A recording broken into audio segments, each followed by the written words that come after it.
No importa lo que hagas o sueñes, tú también construyes Chile. Ese es el concepto de la campaña. Una campaña con sello ciudadano, que motiva, que moviliza, que convoca y tiene como principal imagen el tradicional casco de la construcción, con la personalidad también de todos quienes aportan al país. Yo tengo también mi propio casco. Y como señal también y como muestra de este espíritu colaborativo, queremos hacer entrega de 2 cascos. Uno para el presidente de la Cámara Chilena de la Construcción y otro también para el presidente de la República, Gabriel Boric. Son cascos personalizados. El casco del presidente, de hecho, lo va a ver ahí, sale el mismo. Está la Católica, la Universidad Católica, ¿cierto? El club de sus amores.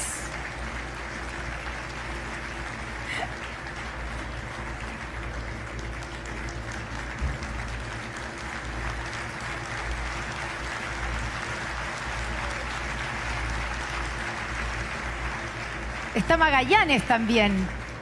Claro, está Magallanes, está el ciprés, el tradicional ciprés de Punta Arenas, también en el casco del presidente. Bueno, y queremos ahora invitar al presidente de la República, al señor Gabriel Boric, para que nos entregue algunas palabras aquí en este encuentro anual Semana de la Construcción 2024. Adelante, presidente.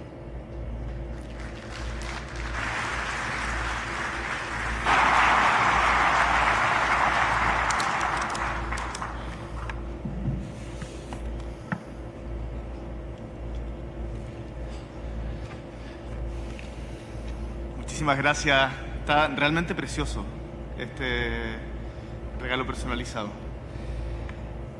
Estoy muy contento de estar acá en este desayuno anual de la Cámara, que me permite hablarle a los prácticamente 3.000 socios de la Cámara Chilena de la Construcción. Y muchísimas gracias, Juan Armando, por tus palabras y tus propuestas. Porque veo que estamos tremendamente en línea. Anoté, como decía Connie, muchas de las cosas que planteaba y me da mucha alegría ver que varias ya están en curso. Desaladoras. Permítanme el ejemplo de las desaladoras.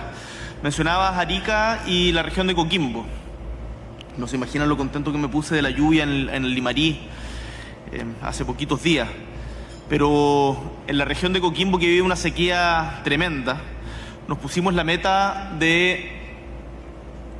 o más bien, estaba la convicción de que era necesario construir una desaladora. Y cuando pregunté por primera vez me dijeron que podía estar el 2031. Dije, no, esto es inaceptable. ¿Cómo no vamos a ser capaces de construir una desaladora antes? Y fuimos bajando los plazos, ya vamos en el 2028, porque son proyectos grandes, difíciles, pero lo hemos conversado mucho con la ministra del MOP y vamos a acercar. Después me voy a referir a varios de los proyectos que mencionaste, Juan Armando, pero antes quiero también felicitar a todas las mujeres que representan y han sido parte de este sector. Yo sé que la Cámara Chilena ha hecho un esfuerzo grande, entiendo que se va a premiar después algunas de ellas, a Isabel, a Natalia, a Jacqueline, porque ellas también están construyendo Chile, y las empresas que impulsan una mayor contratación de mujeres, como por ejemplo Echeverría Izquierdo, que entiendo también está dentro de las que se va a reconocer, es una pega tremendamente valiosa y va muy en línea con el objetivo que nos pusimos de recuperar la empleabilidad de las mujeres en Chile.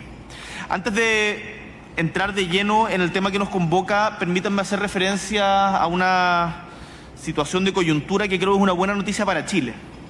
Ayer en el Congreso Nacional tuvimos buenas noticias después de meses de incertidumbre, de difíciles negociaciones, de un año en verdad de tramitación. Los parlamentarios aprobaron tanto en el Senado como en la Cámara de Diputados la ley para que se cumpla con lo dictado por la Corte Suprema en relación a las ISAPRES.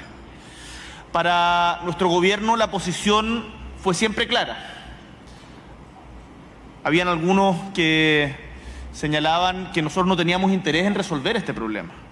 Sin embargo, nosotros señalamos nuestra posición desde un principio, que era cumplir con el fallo de la Corte Suprema, proteger la salud de las personas, terminar con los abusos y evitar cualquier tipo de perdonazo.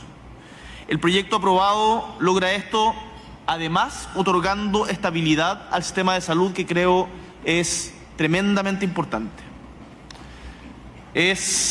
Hay que señalar también que durante demasiados años las ISAPRES realizaron cobros abusivos, como ha establecido la Corte Suprema, y discriminaron de manera injusta a parte de sus usuarios. Hay una irresponsabilidad allí que provocó este complejo escenario. Los montos cobrados en excesos deben devolverse y las ISAPRES van a tener que pagar la totalidad de la deuda que mantienen con sus afiliados y afiliadas en cuotas establecidas con prioridad a las personas de mayor edad, dando, insisto, estabilidad al sistema. Esta es una ley responsable, es una ley que es responsable, porque resguarda la continuidad de las atenciones de salud de los afiliados, quienes hoy pueden estar más tranquilos. Pero además, no solamente se va a cumplir con el fallo de la Corte Suprema, sino que también existirá un fortalecimiento histórico a FONASA, que hoy atiende al 84% de la población.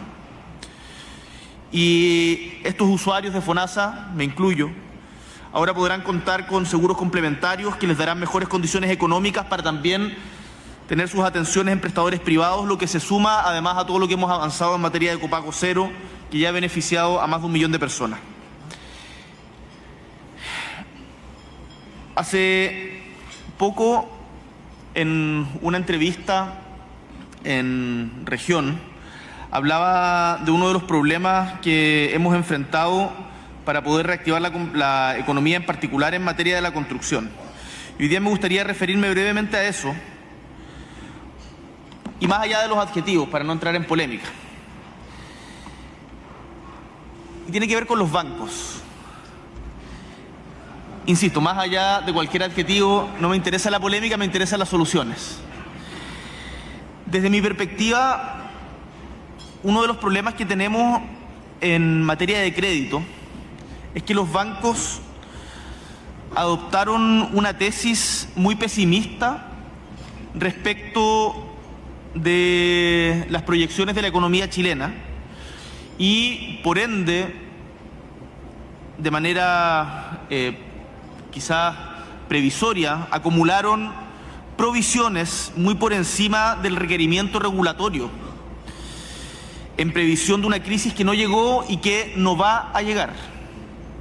Y por eso, más que reprochar una u otra actitud, y muy en línea del espíritu cooperativo y constructivo que tuvo Juan Armando en sus palabras, y también el que menciona, por ejemplo, el presidente de la SNA, Antonio Walker, en una entrevista que da hoy día, que valoro muchísimo, los invito a la Asociación de Bancos y a los bancos particulares a actualizar su visión de la economía y a darse cuenta que una visión excesivamente restrictiva del crédito lo que provoca es que juega en realidad de la calidad de su propia cartera, porque porque al cortarle el crédito a empresas que dependen mucho de su capital de trabajo, aumenta el riesgo de impago por parte de estas. Y la construcción es el mejor ejemplo de aquello.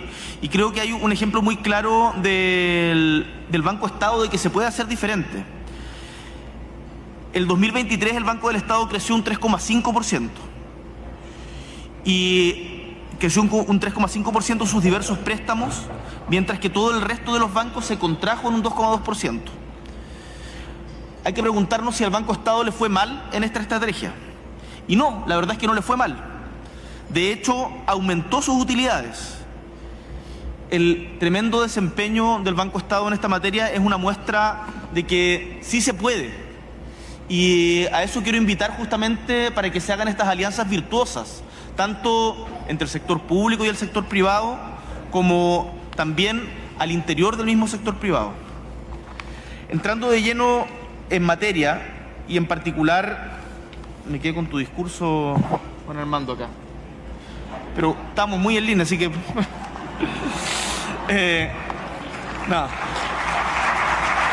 Mira, anoté acá, lo anoté un poquito después, Antonio Errázuriz me decía que me van a mandar el documento específico, pero anoté las desaladoras respecto a los proyectos, los hospitales. En los hospitales tenemos una cartera de proyectos en ejecución hoy día de 31 hospitales en Chile, varios de los cuales van a poder ser inaugurados pronto. Hace poquito estuve en la región del Maule inaugurando el hospital, si mal no recuerdo, de Curicó, que costó mucho sacarlo adelante, estaba desde el gobierno de la presidenta Bachelet. Y lo logramos, y un hospital de primera categoría, y no se imaginan la alegría que tenían tanto los trabajadores y trabajadoras de la salud como la gente de Curicó por la tremenda infraestructura que se había inaugurado, y así lo veo en las decenas de hospitales que se están construyendo en Chile. Mencionabas ampliar el parque eólico de Aysén. Ayer el ministro Diego Pardo estuvo en Aysén justamente para empujar el proyecto de la ampliación del parque eólico. Tengo que revisar la línea de transmisión eléctrica en Ñuble. Tengo muy patente la importancia de la línea de transmisión Quimarlo Aguirre. Tengo que revisar específicamente el punto que tú decías. El parque urbano en Valdivia de Las Ánimas está en cartera, estamos avanzando en eso, me voy a referir específicamente a él. El tranvía en Copiapó no lo tenía anotado, pero lo vamos a revisar porque de seguro es algo que está dentro de lo que podemos hacer también. El tren Antofagasta, check, estamos avanzando en eso. El CAI en Punta Arenas, Centro Antártico Internacional, un proyecto que es tremendamente anhelado, que el gobernador Jorge Frías ha impulsado decididamente. Les cuento que ya hicimos el llamado a la concesión, estamos avanzando. Va a ser un centro antártico precioso que va a potenciar nuestra vocación antártica internacional. Hace poco estuve con el secretario general de Naciones Unidas en la Antártica, que eligió a Chile para entrar a la Antártica. A principios del próximo año, en enero, vamos a hacer la primera misión al Polo Sur, en que un presidente de la República va a ir a la base que tenemos justamente estival allí, con el comandante en jefe de la FACH. Entonces estamos avanzando mucho, y esa potenciación de la vocación antártica de Chile en el continente de ciencia y de paz es tremendamente importante, y para eso el CAI es fundamental. Tomo lo que decías del Museo de Calama. Hace poquito estuvimos en Calama inaugurando un nuevo parque deportivo precioso. Yo tenía a la vista el centro oncológico para Calama, pero me parece tremendamente relevante lo que mencionan de relevar la historia de la minería en esta ciudad que nos ha dado tanto. El hidrógeno verde en Magallanes y Antofagasta, entre ceja y ceja. Estamos avanzando ahí muy firme, cambiando, de hecho, dándole fast track al tema de las concesiones marítimas, que ha sido un tema, generando una sinergia entre los diferentes proyectos para que tengamos economías de escala, por ejemplo, respecto a los puertos. En esto, Isabel Muñoz, si mal no recuerdo, es la encargada o la representante de los gremios en Magallanes, y estamos avanzando mucho con eso, y también en la región de Antofagasta. Mencionaba la ruta San Javier-Constitución, la doble vía, también estamos trabajando en eso. Lo de Pucón Freire, en este momento no recuerdo, lo vamos a revisar. Y así, bueno, podría revisar cada uno, el San Pedro Coronel sí, Chacao Chonchi también, podríamos revisar cada uno de los proyectos, pero me asombra, la verdad, ver que varios de estos están dentro de los proyectos priorizados que tenemos, y vamos a trabajarlos con mucha intensidad, porque estos son proyectos de Estado. La gran mayoría de ellos no nos va a tocar inaugurarlos a nosotros. Le tocará a otro presidente, tal como a mí me ha tocado inaugurar obras de gobiernos anteriores. El embalse de Chironta, por ejemplo, en la región de Arica. O el avance del canal del Chacao, que empezó con el empuje del presidente Lagos. Y durante nuestro gobierno nos comprometimos a tener ya los 4 pilares que lo van a sostener construidos. Pero le tocará a un futuro gobierno poder inaugurarlo. Entonces, acá se nota, como bien decían los videos, también lo mejor de Chile. Cuando construimos pensando no en la próxima elección, sino en la próxima generación, incluso un poquito antes. Pero no pensando en los votos, sino en cómo le damos a nuestro país una arquitectura, una fortaleza, una musculatura que le permita seguir prosperando. Estoy consciente que con los gremios hemos tenido diferencias, pero también constato, y en particular a partir de estas palabras, que tenemos una visión común respecto a la importancia de la colaboración público-privada para hacer avanzar a Chile. Y en esto, uno de los ejes del discurso del presidente de la Cámara Chilena de la Construcción era la seguridad. Y es un tema que ha sido prioritario para nosotros como gobierno, porque es la prioridad de la ciudadanía. La seguridad es un derecho habilitante. Sin seguridad no hay libertad. y por lo tanto tenemos que ser capaces como Estado y como sociedad, como Estado, de garantizarla y como sociedad de colaborar a ella.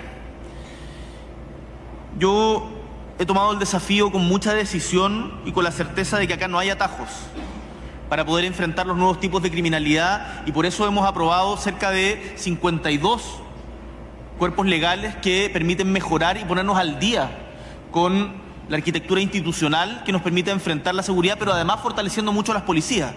Acá nos tenemos que ir corriendo desde acá en Vitacura a Cerrillos, porque nos vamos en conjunto con algunos ministros y ministras a la conmemoración del aniversario de Carabineros, que ustedes recordarán no se pudo realizar el 27 de abril porque partimos todos juntos con el general director Cañete por el trágico, brutal, inaceptable asesinato de los 3 carabineros justamente en el sur. Y por eso hoy día vamos a rendirle honores en Cerrillos y a saludar a todos los carabineros que están trabajando por nuestra seguridad, pero además con proyectos concretos para mejorar sus propias condiciones de seguridad y para mejorar la eficacia de las policías. Pero hay algo que he dicho en los últimos discursos en materia de seguridad que me parece importante recalcar también acá, porque creo que entra muy en línea con lo que decía el presidente de la Cámara. Uno de los aspectos importantes para reforzar la seguridad es, sin lugar a dudas, el fortalecimiento de las policías, la arquitectura institucional, en algunos casos mejorar el Código Penal, en donde hay delitos que tienen que tener mayores penas,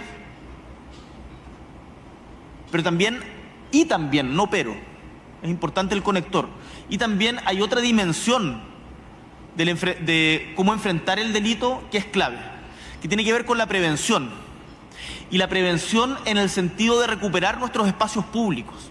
Lo conversábamos recién, entiendo que mañana va a estar el alcalde de Medellín, acá exponiendo en el aniversario de la Cámara. Una de los aprendizajes de la transformación estructural de Medellín tiene que ver con la infraestructura pública. Por ejemplo, no sé si habrán acá en la sala gente que conoce Medellín, pero ese teleférico que une la base de la ciudad con los cerros, estamos haciendo uno precioso también e importante en Huechuraba, hoy día acá en Chile, pero también en cómo llenaron los espacios, cómo recuperaron los espacios públicos de la delincuencia, pero no solamente los recuperaron con una construcción, sino que además los llenaron de cultura, los llenaron de deporte, los llenaron de educación. Y por eso es tan importante, que quizás no está en la primera plana de los medios, pero la perspectiva de largo plazo de la cohesión social. ¿Cómo fortalecemos la seguridad en los barrios a partir de que los vecinos y vecinas se conozcan? De que haya actividades deportivas, de que las actividades culturales estén siempre presentes. Tú ponías el hermoso ejemplo de los Panamericanos, que fue una asociación virtuosa de diversos factores que nos permitió, de hecho prontamente vamos a estar entregando definitivamente la vida de los Panamericanos a pobladores y pobladoras. Y ese espíritu que se generó en los Panamericanos tenemos que ser capaces de replicarlos en los barrios, a partir del deporte, a partir de la cultura, a partir de la educación. Lo he dicho cada vez que nos toca entregar casas, los barrios en donde los pobladores y pobladoras están organizados, en donde se conocen los vecinos, son barrios mucho más seguros, y en eso estamos trabajando firme. Respecto a las condiciones para invertir, sé muy bien que al sector de la construcción le ha tomado tiempo recuperarse y que esto se arrastra desde ya una década. Han sido años difíciles, pero no han sido años difíciles solamente para Chile, sino que para el mundo. La pandemia, la guerra a las puertas de Europa han cambiado significativamente los flujos del comercio, han causado turbulencias a nivel global. Además, las complejidades sociales en nuestro país, en donde justamente las desavenencias, la polarización, la dificultad para llegar a acuerdos han generado incertidumbre y estancamiento. Pero quiero reiterar algo que he dicho en otras ocasiones, en otros foros. La conducción económica de nuestro gobierno ha sido responsable en normalizar la situación del país, y eso, en conjunto con el trabajo del Banco Central, ha hecho posible reconducir la espiral inflacionaria, que el 2022 llegó a más del 14%, y hoy día el IPC interanual es de menos del 4%, y vamos a llegar pronto a la meta fijada por el Banco Central. En materia de crecimiento, yo, como lo señalé en el encuentro de NADE, me rebelo ante las proyecciones que nos señalan como si fuera una catástrofe griega inevitable el hecho de que durante la próxima década vamos a crecer a solo un 2%. Estoy convencidísimo que Chile puede más, convencidísimo. Este año lo vamos a demostrar. Este año vamos a crecer más que el 2% proyectado. El ministro Marcel va a hacer una actualización justamente pronto de los pronósticos de crecimiento, en línea con las actualizaciones que también han hecho otros organismos nacionales e internacionales. En materia de empleo, qué importante el empleo y el empleo formal. Hemos creado en nuestro gobierno 460.000 empleos y nos pusimos la meta de llegar por lo menos a 700.000. Además, como recordaba el presidente de la Cámara, reduciendo la informalidad. Y queremos reducir la informalidad a tasas históricas de un 25% y ojalá más. Y para eso el fast track del pacto fiscal es tremendamente importante. Y ese acuerdo al que llegamos en conjunto con la presidenta de la Cámara de Diputados, Carol Cariola, y con el presidente del Senado, José García Ruminot, a quienes ambos agradezco por la disposición para poder poner estos 21 proyectos que le dan el empuje institucional para que nuestra economía logre despegar y que sea aprobado antes de septiembre, que sea, no sé si aprobado porque en algunas cosas podemos tener diferencias, pero por lo menos tramitado. Acá no quiero poner presiones innecesarias, sino que se discuta y se vote. Y yo creo que en la gran mayoría de ellos vamos a llegar a acuerdo. Porque, de hecho, en el principal proyecto en donde tenemos diferencia, que es el proyecto de aumento de impuesto a la renta, lo dejamos afuera del pacto fiscal. Porque sabemos que tenemos del fast track del pacto fiscal, porque sabemos que en ese tenemos diferencia. Y va a ser más complicado. Entonces prioricemos en las cosas en que estamos de acuerdo. El proyecto de aumento de impuesto a la renta para nosotros es importante. Como gobierno yo tengo la convicción que quienes tienen más tienen que contribuir más, pero no es, ojo, un aumento de impuesto a las empresas. De hecho, el impuesto a primera categoría se baja en ese proyecto. El impuesto a primera categoría de las empresas se reduce. Lo que aumenta es el tramo del global complementario para que quienes más ganan aporten más justamente para poder financiar gasto social en conjunto con el tremendo empuje que sin lugar a dudas da el crecimiento a la recaudación del fisco, como bien decía en su discurso Juan Armando. Pero en lo que tenemos consenso, o podemos llegar más fácilmente a consenso, que son estos 21 proyectos, esperamos poder sacarlos del Congreso antes de la elaboración del presupuesto, o sea, septiembre. Ahora, nosotros, conscientes de esta importancia y porque estamos convencidos de que el crecimiento es una tremenda oportunidad, desarrollamos y creamos el Gabinete Pro Crecimiento y Empleo. Y lo estamos realizando a nivel nacional para ver cuáles son los nudos críticos institucionales, pero también a nivel local. Ricardo Mehues, presidente de la CPC, en conjunto con Rosario Navarro, presidenta de la SOFOFA, nos acompañaron, de hecho, si mal no recuerdo, en la región de Coquimbo, a uno de esos gabinetes en donde nos reunimos con titulares de proyectos privados, para que nos cuenten su propia experiencia respecto a las dificultades que han debido enfrentar con sus proyectos de inversión. Y más que resolver uno a una, estamos identificando justamente esos nudos para poder terminar con esos cuellos de botella que trancan la inversión en Chile. Por eso los quiero invitar a tener confianza. El fomento a la inversión privada con la reforma al sistema de permisos, con la reforma al CEIA, con la modernización de diversas instituciones, con también el proyecto de cumplimiento tributario, que es tremendamente importante, nos va a permitir tener un mucho mayor dinamismo en la economía. Podríamos hablar extensamente de esto, pero yo me imagino que ustedes ya conocen más o menos en detalle el proyecto de reforma al sistema de permisos.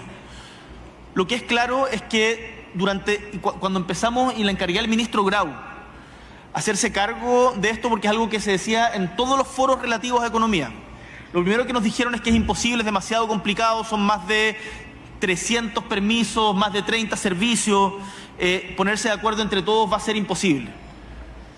Se lo encargué con mucho énfasis al ministro Grau, estuvieron trabajando con su equipo, se presentó el proyecto, ya fue aprobado unánimemente, lo que es un muy buen augurio en la Comisión de Economía en general, en la Comisión de Economía de la Cámara de Diputados, y ahora es parte de los proyectos que entró en el fast track del pacto fiscal. Y por lo tanto, si nos ponemos las pilas En la política vamos a poder tener este proyecto aprobado de aquí a septiembre. Esperamos, y la expectativa que tenemos respecto a este proyecto es disminuir en un orden de un 30% los plazos de los permisos en Chile. Tomando otros temas, por ejemplo, para las viviendas de S49, a propósito de los permisos, buscamos que el plazo de otorgación de los permisos sectoriales se reduzca en un 37%. A esto se suma el proyecto de evaluación ambiental 2.0 que moderniza el sistema de evaluación de impacto ambiental, y con esto esperamos dar mayor certeza, dinamismo a la economía, sin por ello rebajar los estándares de seguridad y los estándares ambientales, sino otorgarle coherencia a un sistema que, producto de las diferentes modificaciones y modificaciones que no conversaban las unas con las otras, se volvió incoherente y un cuello de botella para la inversión y para el crecimiento. Y de eso estamos convencidos, y por eso vamos a sacar estos proyectos del Congreso antes de septiembre. Pero además, en otra medida, apuntando en esta dirección, la semana pasada el Ministerio de Obras Públicas presentó un robusto programa de concesiones para el periodo 2024-2028, y ahí la ministra Jessica López le ha sacado trote al Ministerio.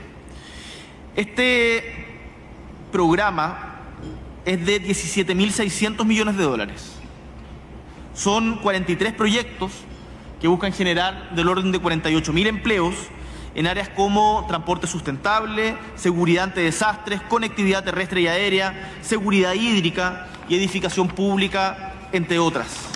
Para este año, estimamos que el flujo de inversiones vía concesiones va a estar en torno a los 800 millones de dólares, lo que es una cifra histórica que supera lo observado desde el año 2018. Por ejemplo, uno de los proyectos más relevantes en esto es lo que conversábamos antes, que es el inicio del proceso para construir la planta desaladora en Coquimbo. Y acá hubo un trabajo coordinado por parte del MOP para elaborar un proyecto de ley que permita al Ministerio desarrollar y gestionar infraestructura hídrica multipropósito, y luego de una veloz tramitación en el Congreso logramos aprobar ese proyecto. Además, en la región de Coquimbo estamos abordando otras iniciativas para asegurar el acceso al agua, y los habitantes de la zona saben que esto, y lo hemos conversado con el delegado, con Galo Luna, con los diferentes parlamentarios de la zona, que Coquimbo es la región más golpeada por la sequía, no la única, por cierto, pero estamos muy intensamente trabajando en ello, y ahí destaco otras iniciativas, lo había señalado antes, el caso de la desaladora que hizo AMSA para dejar de ocupar agua continental para la minería, que es también tremendamente importante. Algunos detalles, disculpen que me extienda, pero me motiva tanto el nivel de convergencia en esto, que creo importante que no quede solamente en las buenas palabras y en que esto sea un saludo protocolar en donde decimos estamos de acuerdo, después nos vamos y no ha pasado nada. Por ejemplo, en los proyectos que ustedes mencionaron, el puerto exterior de San Antonio está avanzando que lleva mucho tiempo complicado, con un consejo asesor para impulsar su gestión, y además con un acuerdo entre la comunidad, la empresa portuaria y las autoridades, para que los ojos de mar que se ubican en la zona sean considerados humedal urbano, y eso no impida la creación o la creación del puerto exterior. Se puede conciliar desarrollo y construcción con protección del medio ambiente, y ese es el tremendo desafío que tenemos en Chile. En el MIMBU estamos avanzando en 12 proyectos urbanos habitacionales bajo una política de ciudad justa que entregan vivienda y dan acceso a servicios, equipamientos y parques. Uno de ellos se ubica en el sector de Las Ánimas en Valdivia y considera el desarrollo del Parque Rocura, un centro comunitario y un proyecto habitacional de integración social y territorial de S19. La ejecución ya comienza el año 2025. Y en materia de salud tenemos una cartera de más de 31 hospitales entre los Ministerios de Salud y Obras Públicas que están avanzando en diferentes etapas. También ustedes conocen el plan de emergencia habitacional, que ha empujado con mucho coraje y tesón, también pese a pronósticos pesimistas, y lo está sacando adelante el ministro Montes en conjunto con todo el equipo del Ministerio de Vivienda y el Servio, y también con la colaboración de empresas que han sido responsables. y que logran llegar a tiempo en la ejecución de los proyectos. Pienso, por ejemplo, en la población Orlando Letelier en San Vicente, en la población Parque del Sol en Linares o en Clarines 10 en Coquimbo. Todas estas me tocó personalmente entregarlas en conjunto con el ministro, con las autoridades de la zona y con los representantes de la empresa. Y ustedes lo deben haber vivido, pero la alegría de las familias que llevan hasta 15 años esperando una vivienda, cuando se le entrega su vivienda definitiva, es una cuestión realmente emocionante. Y son proyectos en donde como país hemos ido mejorando cada vez más los estándares de la construcción, ampliando las casas, mejorando sus estándares y también incorporando otras variables como por ejemplo casas con accesibilidad universal para personas con capacidades diferentes. Y tomo la propuesta que hacían de arriendo protegido, eran 260.000 viviendas, no, 350.000 viviendas, no, 200.000 viviendas al 2035.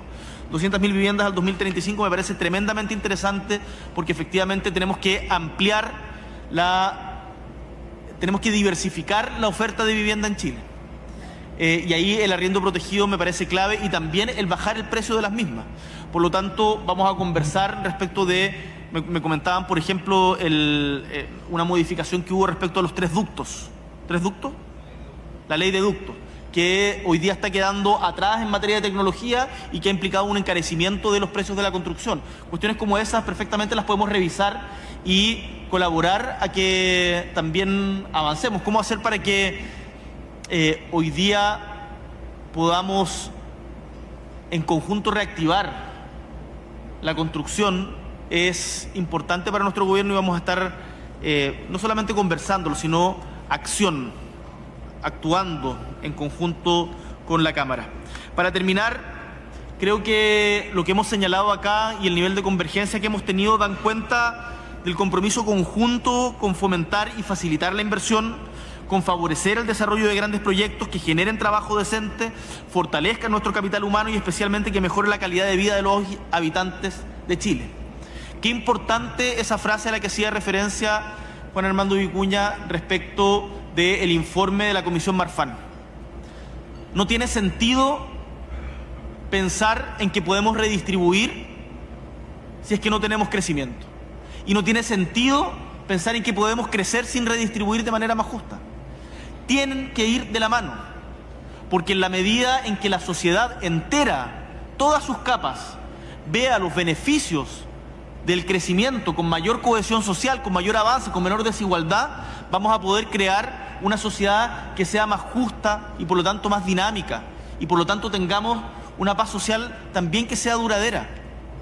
Yo en esto invito a reflexionar algo que creo que es importante. Durante el último tiempo por parte de algunos sectores políticos se ha instalado una visión de lo que sucedió el 2019 como si hubiese sido solamente un estallido de violencia y delictual.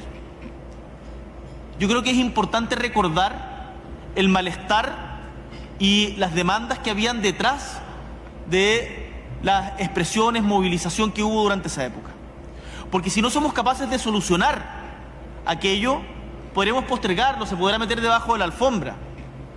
Pero finalmente la falta de cohesión social nos va a terminar pasando la cuenta como país. Entonces en esto no tomemos atajo. No hay soluciones fáciles. Yo estoy convencido, porque lo he visto a lo largo de Chile, que tenemos un potencial tremendo con el litio, con el hidrógeno verde, con la capacidad de nuestros trabajadores y trabajadoras, con el conocimiento que generan nuestras universidades, con el empuje de diferentes industrias como la de la construcción. Y nos rebelamos en conjunto frente a los pronósticos de crecimientos mediocres.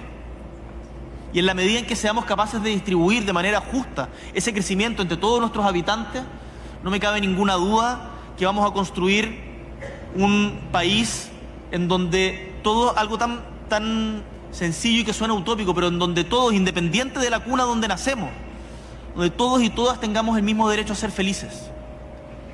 Y eso depende justamente de que esta sinergia que se ha expresado en este encuentro sea contagiosa también para otros sectores y en particular para la política, donde en el último tiempo nos ha faltado consenso. Desde el gobierno tendemos la mano. Estamos disponibles a llegar a acuerdos porque entendemos que es la manera de mejorar nuestro país. Para eso necesitamos reciprocidad. Acá, en este encuentro, la encontramos y se provoca esa sinergia. Espero que eso sea contagioso. Muchísimas gracias a todos y a todas.